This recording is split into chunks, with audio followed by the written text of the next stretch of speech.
final game. We've got the Monday Night Football game. Dude, just ratings bonanza on this one. Tampa Bay Buccaneers taking on the Dallas Cowboys. Tom Brady versus the Cowboys. This is going to be a fun one for all of us to watch. As a resident Brady fan, I would love to come on here, Puma, and beat my chest about Tom Brady in the playoffs. And you're going the other side. We're going on the run, and Tom Brady's going to get his 8th Super Bowl, as I do every single year. But I can't lie. I can't lie to you. I can't lie to America. And by America, I mean 35 listeners. But still, I can't lie to you people because I just, this Tampa team is just so bad. We say it every single week. So, I don't have to rehash all of it. But, the run defense, the run offense is so goddamn bad. I don't know what to say anymore. 77 yards a game it's just so bad in today's NFL. Brady set a record for most attempts and completions, right? Which is a record he broke this year.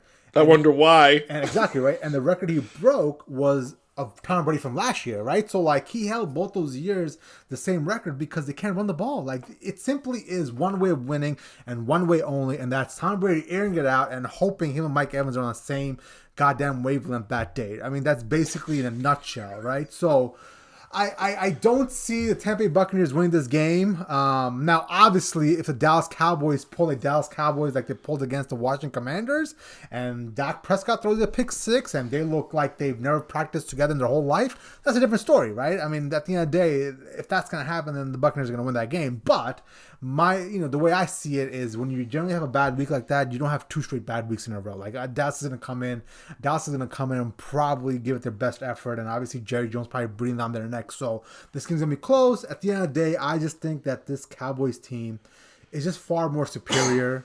Yes, they've had their issues the last couple of months. The Dallas defense hasn't looked that great the last, I would say, 6 weeks or so. So I don't know. I think the Dallas Cowboys are going to win this game. Look at that. We're on the other side of the river.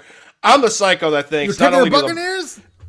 Not only do the Buccaneers cover the spread, which I got them at +3, and it's one of my best bets. The lines drop down to Bucs +2.5 at even money on DraftKings. I also have them this game. I have them winning outright, and that being because the Dallas Cowboys, in the words of Stephen A. Smith, are literally an accident waiting to happen. They had to win against Washington, and Philadelphia, I think, needed to lose against the Giants. And, they almost did. But if Dallas handled their business, they would have been the number 1 seed, and they would have had the first round bye. But Dak Prescott, pretty much ever since he's come back from his injury this season, has had at least 1 turnover in every game. I guarantee that's going to happen. I think it's going to be a pick 6. I think that's going to be the deciding factor. And Tom Brady is going to lead these guys to the divisional round at home in Tampa Bay. And to your point, Jay, everyone's chirping about Dallas. You have Dan Orlovsky saying it was probably the worst quarterback performance of Dak Prescott's career against the Washington Commanders, which, by the way, is also towards the bottom of the league in generating turnovers, and they were able to do that against Dallas. I think the Buccaneers will be able to have some success in that front as well, too. I'm going to take Tom in the playoffs at home.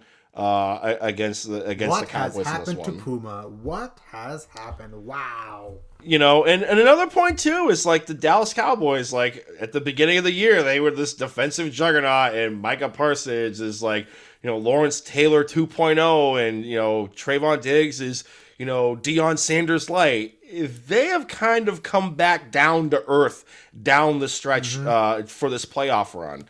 I know the Buccaneers' offensive line is god-awful. We've been banging that drum all season long, but I think they'll be able to withstand some of the pressure to give Brady just enough time to get this ball out to either Cade Otton or, like you said, Mike Evans and him. Maybe they take some ayahuasca out of, Aaron Rodgers' ayahuasca batch, and they get some mind meld going on. Godwin, I think he just crossed 1,000 receiving yards. I think they're going to get him heavily involved in this game too. The Russell Gage injury, that might be something to watch because he was also kind of like a safety valve in some extent. I think he left the Falcons game with a lower back injury, and it did not look good on the field, so I don't know if he's going to play.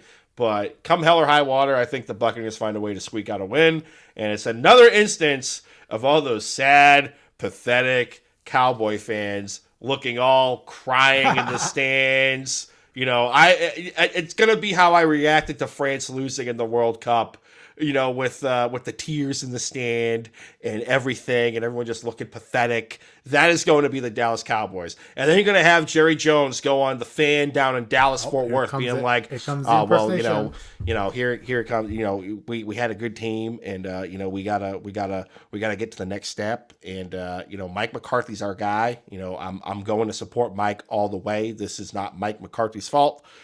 And then 3 days later, he's going to fire Mike McCarthy because at this point, you have not done really anything in the playoffs. And the last time I believe you were in the playoffs, you botched that, we should spike the football, but everyone didn't really know what we were doing, and that's how you got bounced out. Nope. If they lose this game, expect Mike McCarthy to be fired by the following weekend.